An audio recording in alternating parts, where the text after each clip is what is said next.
नहीं आ सकता है। नीतीश कुमार कहते हैं कि फैक्ट्री नहीं बन सकता है, यहाँ समुंदर नहीं है। समुंदर हरियाणा में समुंदर है क्या?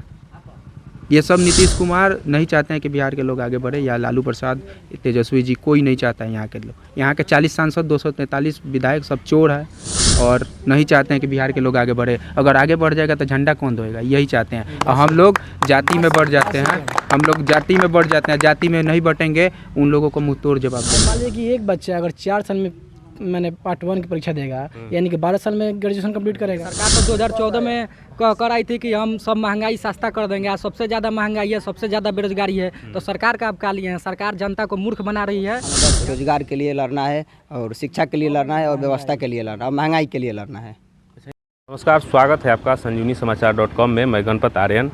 देश में लगातार महंगाई का जो है सीमा बढ़ते जा रहा है। लगातार पेट्रोल और डीजल और इसके साथ ही अन्य खाद्य पदार्थों के दाम में बढ़ोतरी हो रही है, और इसके साथ साथ देश में रोज़गार का मुद्दा जो है वो लगातार उठते रहा है। और जो युवा लगातार रोज़गार को लेकर अपनी लड़ाई को लड़ते रहे हैं। अभी हम इस वक्त मौजूद हैं सारण जिले के बनियापुर प्रखंड के कोल्हुआ गांव में, और यहाँ कुछ युवा एकजुट हुए हैं जो अपने हक और अधिकार को लेकर अपनी आवाज़ को बुलंद करने के लिए यहाँ पर एकजुट हुए हैं। हम उनसे जानने की कोशिश करेंगे कि उनका क्या मांग है और किस मुद्दे को लेकर आज यहाँ पे एकजुट हुए हैं। क्या आप लोग आज एकजुट हुए हैं यहाँ पे, क्या मांग है? देखिए, ये जो बिहार की समस्या है पूरे भारत की है, लेकिन हम बिहारी हैं तो बिहार की बात करेंगे। बिहार की समस्या है, बिहार में एक तो रोज़गार नहीं है, सबसे पहली बात 1% भी रोज़गार नहीं है, और यहाँ महंगाई सबसे ज़्यादा है। अब किस चीज़ का महंगाई है मैं बताता हूँ आपको। देखिए, जब आप यहाँ सहाजितपुर है मार्केट एक, और छपरा, यहाँ की दूरी 30 किलोमीटर है। यहाँ से वहाँ तक की किराया बस का 70 रुपया है, लेकिन दूसरे राज्य में जाएंगे तो इतनी दूर का ही सफ़र करेंगे तो 20 रुपया लगेगा। यहाँ एक अंतर आया। दूसरा, जब यहाँ के लोकल विधायक जो हैं, जो भी जीतते हैं, जिस दल से जीतते हैं, या सांसद लोकल हैं, विधायक आरजेडी से हैं और सांसद बीजेपी से हैं, लेकिन दोनों अपने अपने जीत कर लोकसभा में एक मौज कर रहा है, एक विधानसभा में मौज कर रहा है, लेकिन जनता जिसको चुनी है उसके बारे में कोई सोच नहीं रहा। हमारे कहने का मतलब है कि सभी बिहार के 40 सांसद और 243 विधायक जानते हैं कि बिहार से पलायन होता है दूसरे राज्य में, किस लिए होता है वो भी जानते हैं, रोजगार के लिए होता है, और रोजगार अपने रोजी रोटी के लिए। यहाँ रोजगार नहीं है तो दूसरे राज्य में जाकर कमाना पड़ेगा पेट के लिए। लेकिन ये लोग कभी मुद्दा नहीं उठाए विधानसभा में और लोकसभा में कि हमारे बिहारी मजदूर यहाँ रोजगार नहीं दे सकते हैं, चलिए मानते हैं, लेकिन कम से कम मुद्दा उठाना चाहिए बिहार के हित में कि हमारे बिहारी मजदूर का जो मजदूरी है वो बढ़ना चाहिए। जहाँ 700 मिलना चाहिए वहाँ 300 मिलता है। अब बिहारी मजदूर मजबूरी में पेट के लिए काम करना पड़ता है, जिससे बिहार के लोगों को सक्षम हो नहीं पाता उस पैसे बिहार से। का जो मजदूर है देश के कई कोने कोने में है, और जब भी कोई बड़ी घटना होती है तो उसमें मरने वालों की संख्या जो है बिहार से ज़्यादा होता है। अभी हाल फिलहाल में सारण के जो है 8 लोग मरे थे। जी, ये भी बात मुझे पता है कि लेकिन मरे थे, लेकिन हमारे तेलंगाना सरकार जो है वहाँ मदद की, लेकिन बिहार के एक भी नेता कोई दल के हो वहाँ जाकर नहीं गए, चाहे वहाँ नहीं गए। यही तो हम लोग का मांग है कि बिहार के मजदूर जो पलायन हो रहा है, रोजगार नहीं दे रहे हैं, ठीक है, पलायन हो रहा है, उसके बारे में कोई कानून बनाए, आवाज़ उठाए कि बिहारी मजदूर जो रिकॉर्ड होना चाहिए कि कुछ जो जा रहे हैं उसको सुविधा मिला कि नहीं, वहाँ के उसका मजदूरी उचित मिल नहीं रहा है। ये हम लोग नहीं कर रहे हैं, हम लोग तो आपको जिताए हैं, तो आप यही मांगे कि आप उठाएं, नहीं तो हम लोग यहाँ तो 50-60 हैं, 500 होंगे, 1000 होंगे, इसके लिए एक विपक्ष में वोट करेंगे। हम लोग लोकतंत्र का यही अधिकार है। इसलिए 2020 विधानसभा चुनाव के दौरान जो है तमाम जो पार्टियां हैं वो रोजगार को लेकर अपने दावे कर रही थी, और भाजपा का दावा था कि हम बिहार के 19 लाख युवाओं को जो है रोजगार देंगे। क्या है वो रोजगार, कितना मिला? सबसे पहले तो है कि रोजगार की जहाँ तक बात है, बिहार में तो एक अलग रोजगार है ही नहीं है। सबसे पहले बात है कि आम गरीब पब्लिक जो है वो महंगाई से बहुत परेशान है। आप देख रहे हैं कि डीजल का और पेट्रोल का लगातार दाम बढ़ रहा है, इस पर किसी का कोई नज़र नहीं है। अभी आप बात की अतुल जी से कि हैदराबाद में 8 लोग मरे, ठीक है, 8 लोग मरे। कहाँ बिहार का कोई नेता जाकर पूछा कि ये जी आप लोग कैसे रह रहे हैं, कैसे क्या कर रहे हैं, उस पर पूछना चाहिए ना। अलग अलग चीज़ का अलग अलग रेट पड़ रहा है, लेकिन इस पर कोई नेता का ध्यान नहीं है। जब चुनाव आता है तो महंगाई को कम कर दिया जाता है, पेट्रोल डीजल का दाम जो है रोक दिया जाता है, वहीं पर रुका रहता है। जैसे ही चुनाव खत्म होता है फिर जो है दाम बढ़ने लगता तो है। यही सब ना हम बोल रहे हैं कि ये सब नेता का राजनीति है कि जब कोई चुनाव आता है उसमें महंगाई को यहाँ पर स्टॉप कर दिया जाए, और जब चुनाव बीत गया तो उसको थोड़ा सा और बढ़ा दिया जाए। आप लोग आज एकजुट हुए हैं, क्या रणनीति बना रहे देखिए, हैं? हम लोग का तो पहले से ही प्रोग्राम था कि हम लोग रोजगार और महंगाई पे चर्चा करें, ठीक है, करते और बहुत सारे युवा आए हैं, ठीक है, तो हम लोग आगे भी प्रयास करेंगे कि रोजगार और महंगाई के ऊपर आवाज़ उठाएं। और ख़ासकर मैं उन नेताओं से कहना चाहता हूं कि जो आप युवाओं के बारे में कहते हैं कि हमको युवा वोट चाहिए, ठीक है, तो आप युवाओं के बारे में आवाज़ उठाइए, विधानसभा में जाकर आवाज़ उठाइए कि नहीं, युवा हैं, बेरोजगार हैं, युवा को हमको रोजगार मिलना चाहिए। ये सब नहीं है, ठीक है। मैं यही बात है। मैं एक बात बोलूँगा, मैं उन नेताओं को भी बोलना चाहता हूँ जो जाति के नाम पे उन पार्टियों को भी बोलना चाहता हूँ जो पार्टी और जाति के नाम पर वोट लेते हैं। मैं उनसे पूछना चाहता हूँ, क्या किस जाति के लोग बिहार से पलायन नहीं होते हैं? तो इसका मतलब क्या गारंटी है कि यहाँ पे जितने लोग हैं वो जाति और पार्टी के नाम पे वोट नहीं करते? हम लोग वही एक प्लान बना रहे हैं, टीम बनाए हुए हैं, संगठन को हम लोग आगे तक ले जाएंगे कि अब से जाति पे वोट नहीं करेंगे। जो अच्छा होगा, जो शिक्षित होगा, हमारे लिए आवाज़ उठाएगा। ये बोल नहीं रहे हैं हम लोग, ये तो बोलते हुए 70 साल हो गया, 75 साल से सुन रहे हैं। ये लोग हम लोग को करना होगा और करेंगे हम लोग कि जाति पे वोट नहीं देंगे। जो अच्छा होगा, सक्षम होगा, जो शिक्षित होगा, जो हमारे लिए आवाज़ उठाएगा, वही वो जीतेगा। वो किसी पार्टी के हो, किसी जाति से हो। विधान जी से कुछ पूछिए। अच्छा, जब से केंद्र में भाजपा की सरकार आई है तब से लगातार जो है बेरोजगारी जो है, और कोरोना काल में भी बेरोजगारी बढ़ा है, इस पर क्या कहेंगे आप? बेरोजगारी पे सरकार का कुछ ध्यान है नहीं, बस वही जुमला, रोड, बिजली, ये वो 370, 35 सारी कामें करे, लेकिन रोज़गार सबसे पहले उसको देना चाहिए। रोज़गार और महंगाई पर भी ध्यान देना चाहिए। महंगाई मतलब चरम सीमा पे है, हमारी तरह लोगों को मतलब बहुत दिक्कत है।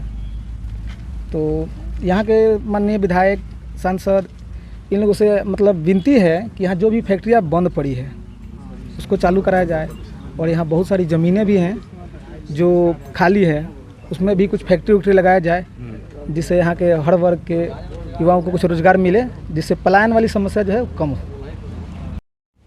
अच्छा, एक बात बताइए, जब भी चुनाव आता है तो जो नेता है, नेताओं के जो है एक्शन प्लान में ये रहता है कि शिक्षा, रोजगार और स्वास्थ्य के जो समस्या है उसको सुधारने का प्रयास करेंगे। तो कितना सुधरा है अब जो है? हमारे बिहार में तो शिक्षा का जो नीति है ना, जीरो में आ गई है। बात की जाए, हमारे यहाँ जेपी यूनिवर्सिटी है, जो लड़के ग्रेजुएशन करते हैं तो BA पार्ट 1 में एडमिशन कराते हैं तो 4 साल बाद उनकी परीक्षा होती है। प्रथम मैंने फर्स्ट ईयर की होती है, फर्स्ट होती है। अब मान लीजिए कि एक बच्चा अगर 4 साल में मैंने पार्ट 1 की परीक्षा देगा, यानी कि 12 साल में ग्रेजुएशन कंप्लीट करेगा। फिर PG का जो एग्ज़ाम होता है, PG मैंने भी किया, तब पता चला कि जो 6 माह का कोर्स होता है उसको ले गया 2 साल पे, यानी कि मैं समझिए कि 8 साल में हम PG कंप्लीट करेंगे।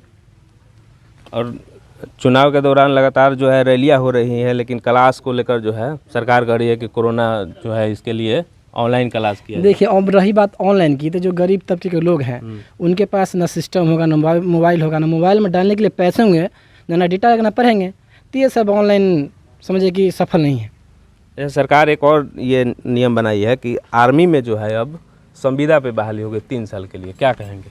नहीं, तो ये तो सरकार का डायरेक्ट प्राइवेटाइजेशन का मुद्दा हो गया। सरकार इस पे ध्यान देना चाहिए। खासकर बिहार के युवा आर्मी पे और सेना में जाने के लिए ज़्यादा उत्सुक रहते हैं। यहाँ पे ज़्यादा शिक्षा की कमी है, इसके चलते लड़के सब आर्मी ये सब में जाना ज़्यादा चाहते हैं, IAS IPS क्लियर नहीं कर पाते हैं। और इस पर भी सरकार अगर लड़कों को प्राइवेट करना चाहती है तो ये बहुत निंदनीय कार्य है और बहुत ख़राब काम है सरकार की तरफ से। शिक्षा की कमी है, बताइए। और मतलब अभी के वर्तमान समय में जो है शिक्षा का क्या ये है, मतलब स्थिति कैसा है सरकारी स्कूलों का और स्वास्थ्य का जो क्या है? सरकारी और स्वास्थ्य विभाग का लचर व्यवस्था है, दोनों जगह पूरा लचर व्यवस्था है। कोई काम नहीं हो रहा है, स्कूल में पढ़ाई नहीं हो रहा है, और 2-3 साल से तो कोरोना आ गया है, स्कूल में सब पढ़ाई ख़त्म है। और ये हॉस्पिटल की बात है तो सरकारी डॉक्टर हॉस्पिटल में पदस्थापित हैं, लेकिन प्राइवेट अपना क्लिनिक खोलकर और अपना पैसा मोटा पैसा कमा रहे हैं, और सरकारी अस्पताल का लचर व्यवस्था है, पूरा कोई काम नहीं हो रहा है। का जो अभी आप लोग किस चीज़ का तैयारी करते हैं? आप सब लोग युवा हैं, मतलब किसी न किसी के लिए तैयारी करते होंगे कंपटीशन का। जी हम जैसे आर्मी का तैयारी करते थे, लेकिन हमारा नहीं हो पाया, बहाली 3 साल से नहीं आया है, इसलिए बहुत युवा नाराज हैं। पहले आर्मी में 2 साल के लिए अभी कम से कम एज को बढ़ाया जाए। केंद्र सरकार से हमारी यही मांग है कि 2 साल कम से कम बच्चों को, जिसका उम्र मतलब बीत गया है, उसके लिए कम से कम 2 साल। कोरोना को लेकर जो 3 साल बहाली नहीं है उसके लिए। हाँ 2 साल तो कम से कम, मतलब जो तैयारी कर रहा था उसको देता तो सही रहता। अब तो ये कह रहा है कि 3 साल के लिए हम प्राइवेट से रखेंगे, जिसको रहना है हो रही है। ये सब तो अब मनमानी कर रहे हैं सरकार। और यहाँ नीतीश कुमार का वही हाल है, उनसे कुछ हो नहीं रहा है, बस एक मुहारा बन के बैठे हुए हैं। तो भाजपा भी तो आपके साथ में है। हाँ तो भाजपा है, तो ये तो भाजपा और ये दोनों तो यही कर रहे हैं ना, दोनों का नीति यही है। दोनों बिहार के साथ भेदभाव कर रही है सरकार। हमेशा। एक तो ऐसे गलत तरीका से सरकार बनाया इन्होंने बिहार में, और उसके बाद अपना मनमानी कर ही रहा है। मेरे कहने का मतलब है सर, मेरे कहने का मतलब है कि गुजरात के जंगल में पहाड़ों पे फैक्ट्रियाँ आ सकती है, फैक्ट्रियाँ बन सकती है, गुजरात डेवलप कर सकता है, तो बिहार उपजाऊ ज़मीन क्यों नहीं डेवलप कर सकता है? यहाँ फैक्ट्री क्यों नहीं आ सकता है? नीतीश कुमार कहते हैं कि फैक्ट्री नहीं बन सकता है, यहाँ समुंदर नहीं है। समुंदर, हरियाणा में समुंदर है क्या? ये सब नीतीश कुमार नहीं चाहते हैं कि बिहार के लोग आगे बढ़े, या लालू प्रसाद, तेजस्वी जी, कोई नहीं चाहता है यहाँ के लोग। यहाँ के 40 सांसद, 243 विधायक सब चोर है और नहीं चाहते हैं कि बिहार के लोग आगे बढ़े। अगर आगे बढ़ जाएगा तो झंडा कौन धोएगा? यही चाहते हैं। और हम लोग जाति में बढ़ जाते हैं, जाति में नहीं बटेंगे, उन लोगों को मुँह तोड़ जवाब देने का काम करेंगे। सर आप स्वास्थ्य के बारे में पूछें, स्वास्थ्य का आप कोरोना काल में लचर व्यवस्था देख चुके हैं, आप भी जानते हैं कि स्वास्थ्य का क्या वेंटिलेटर ना ऑक्सीजन कुछ का व्यवस्था नहीं था, इसी तरह लोग तड़प रहे थे रोड पे।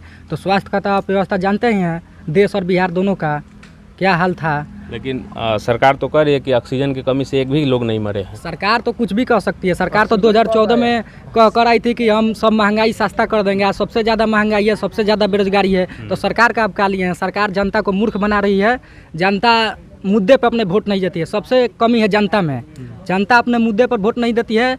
जनता हिंदू मुसलमान अपने रोजगार और महंगाई और जात पर वोट नहीं देती है, और महंगाई बेरोजगारी ये सब मुद्दा नहीं रहता है जनता के बीच, केवल मुद्दा रहता है हिंदू मुसलमान और जात पात। सभी पार्टियों के लिए मैं कहना चाहता हूँ, इसलिए हम सभी युवा लोग जुटे हैं और हम लोग आगे का रणनीति बनाएंगे और बेरोजगारी और महंगाई के खिलाफ सरकार को करारा जवाब देंगे यहाँ कल्हुआ की धरती से। हाँ कुछ कह रहे हैं। मैं ये बोलना चाहता हूँ, बिहार में जब से शराबबंदी हुआ है, शराब तो बंदी नाम के लिए कागज़ में हुआ है, ऐसे 600 का बोतल 1200 में मिल रहा है, लेकिन शराबबंदी के बाद जितना क्राइम बढ़ा है ये सरकार करा रही है। अब एक बात अब हम आपसे सब लोगों से पूछना चाहता हूँ, जब खुद पर हमला होगा हम पे, तो हम अपनी जान बचाने के लिए दूसरे पे अटैक करेंगे कि नहीं करेंगे?